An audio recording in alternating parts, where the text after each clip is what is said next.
乡亲啊，继续关心的是姓刘的年母姊妹啊，甲一回小男童凯虐待死亡的案件，昨日二审宣判，姐姐判无期徒刑，妹妹判18年。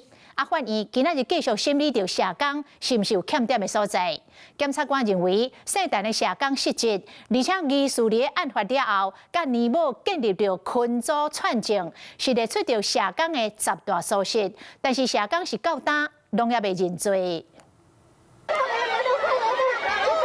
郭翠安无话无句，行入法院。李福联名姓陈的社工第5摆出庭，为着闪开媒体和声援凯团体，特别提早点外钟着教会。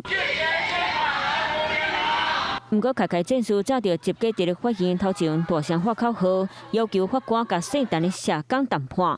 今仔日法院搁一摆规定，传唤台北市社会局妇幼科长连武涵，说明寄托中心访视规则，又讲台北市原则上采取无预约访视。不过，社工辩护律师质疑，法规内底有记载需要先预约。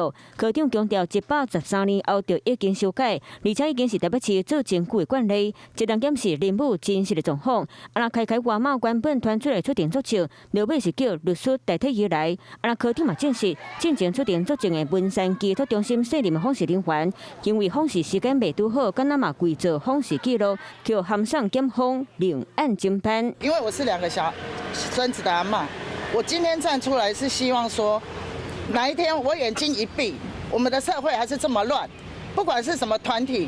都是要站出来守护我们的儿少。检方认为姓陈社工失职，而且敢若是伫咧案发了后，佮含林母建立群组串证，目前列出10大疏失，包括无通报儿童虐待、访视相片收慢传互家属，含制作无实在的访视记录等等。不过姓陈的社工就讲，家己毋是组织社工，是要担起什么责任？你还是不认罪吗？27号姓刘的林母姊妹啊，高院维持1审判决。 刘彩轩无期徒刑，刘玉林18年徒刑，凯无辜性命扣0至4。法院会继续免过求庭，对查幕后真相。Hello， 我是林仙怡，想要抢先掌握最及时的新闻资讯吗？赶快订阅、按赞、开启小铃铛，锁定华视新闻 YouTube 频道。